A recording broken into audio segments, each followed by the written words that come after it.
Hello, welcome back to my car cave.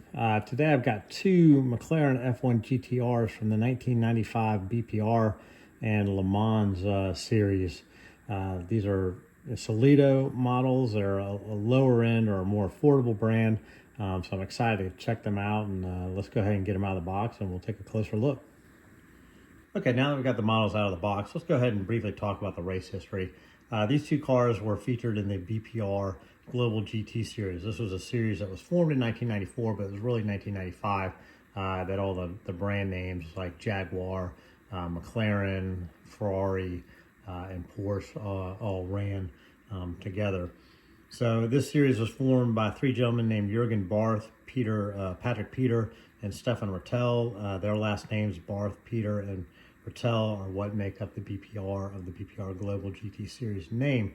They would later be taken over by the FIA in 1997, and that was the GT Championship Series that we're all familiar with.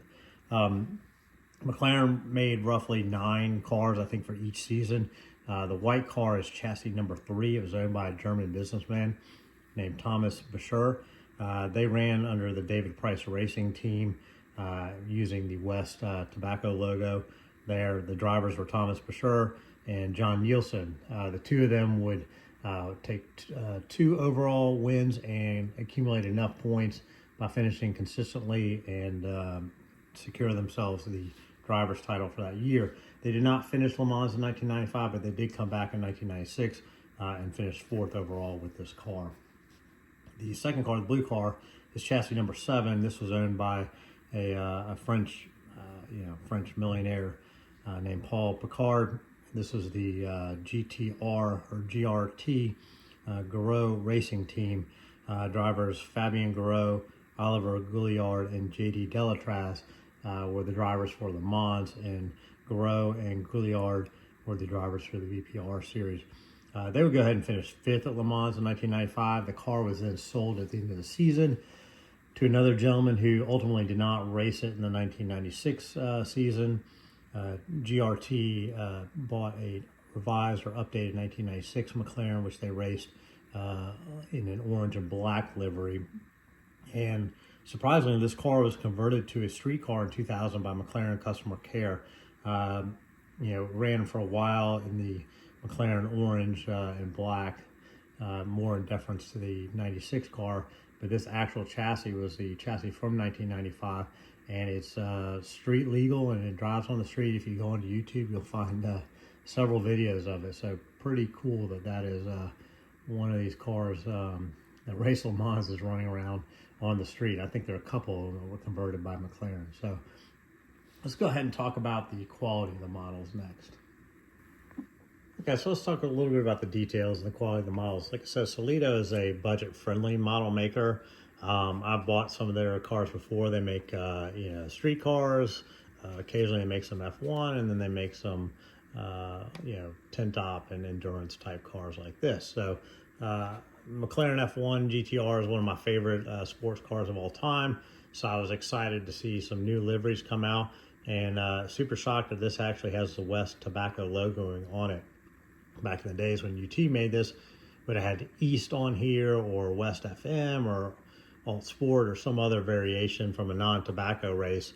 But this one has the full-blown West logoing, just like you would have had on the real car. So I think it's pretty cool, straight out of the box. I don't have to do any of the decaling myself. You do have these like rivets on here, which I think are pretty nice. They're kind of all over the car here, and then in the back as well. I think that's kind of a nice detail. They are decals, but not photo etched or anything like that. But this one was €60, and the other one was blue in here. I paid only €40 for. So, for the price, you can't expect more than that. But so it's got all the riveting details that you'd like to see. I think the headlights look really nice. The grills, let's see here. It's not much there, but I will say the wheels look really nice. I've got these nice knockoff lug nuts, red on one side, should be blue on this side, they're blue on this side. You get the drilled rotors, and then you get the Brembo brakes with the Brembo logoing on them already there, which is kind of nice. You got transparent little blinkers here, as well as here. I'm not sure if this is, for a power or some kind of, light related to seeing the car. Nice little plastic aerial here. You do have a, clear cover to the engine on this particular one. The engine detail is not very good. It's not what UT had. UT, remember, had these opening. This is just kind of a pressed form of the engine.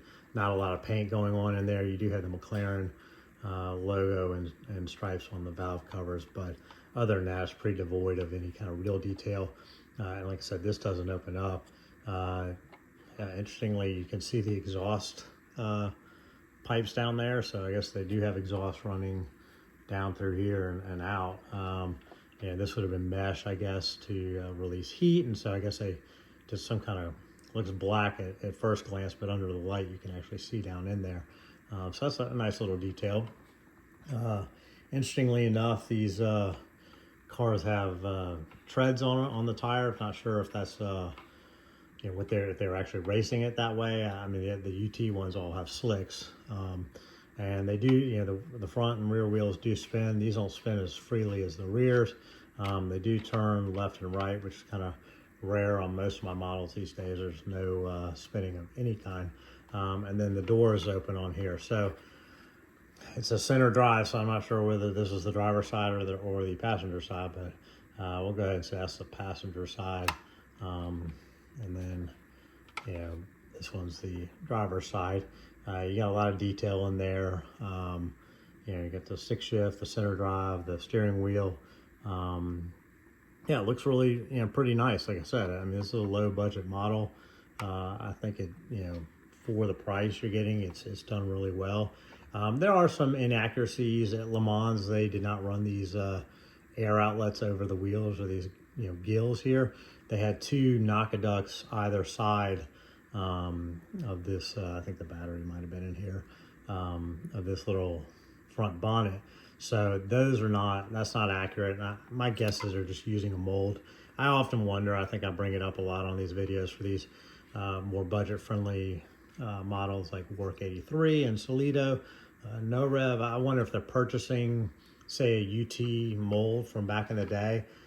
This kind of hinge is the same way UT ran it, but then they've upgraded to metal. So I wonder if they just buy the older molds and then they just kind of upgrade them with better details on the wheels, different liveries, that kind of stuff. I don't know, but I think this is really well executed for the price point. I'm super happy about it. I'll show you a UT model just for comparison.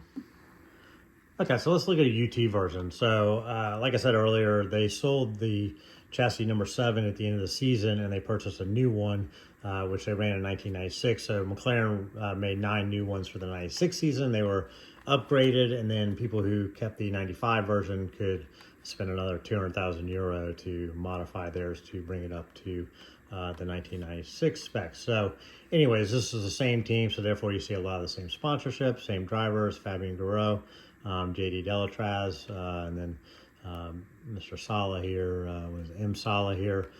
He joined them for, this is the Le Mans variant. Anyways, so what I was talking about, those hinges, it's the same kind of plastic hinge, but on the newer ones, they've got this metal up here rather than the plastic. On this 96, it has the bubble headlights, which I really loved. It's got the wide fenders, which are on the other ones as well. This one's a little more corrected in terms of Le Mans in that it doesn't have the gills up here, but I do still think it should have had the knockaducts here. You get an engine. This opens up here. It's a black cover, but you open it up and you do have the engine detail in there. And it's not a lot. I mean, okay, it's still pretty Spartan in terms of, painting and this and that, but you can see the exhaust headers and that kind of stuff in there. But yeah, so it's just a little more detail. These are so fragile, half of them break. So, I'm not really missing that. The other one's got a glass cover you can kind of see in there. In terms of the interior, they look similar. However, I find the new one's a little more detailed, a little more accurate. This is kind of, has these switches and stuff here. It's a little different on the new one. So I'm not going to look up to see which is totally accurate, but you know, they are slightly different. So again, you know, these ran slicks, but other than that, I mean, they're very similar. So it just makes me wonder, like, instead of someone making a completely new mold, if they're not just buying this mold and then, you know, upgrading it. So anyways, that's kind of just a nice little overview of these Solido F1 GTR, McLaren F1 GTRs. I love them. I think they're fantastic and value for the money, 100%. So if you're into these sports cars and you're looking for new liveries, these are definitely ones you can pick up and be happy about. I'm going to add it to my collection of UT ones from 20 plus years ago. So anyways, if you like the video, hit like, hit subscribe. We'll have some new stuff soon.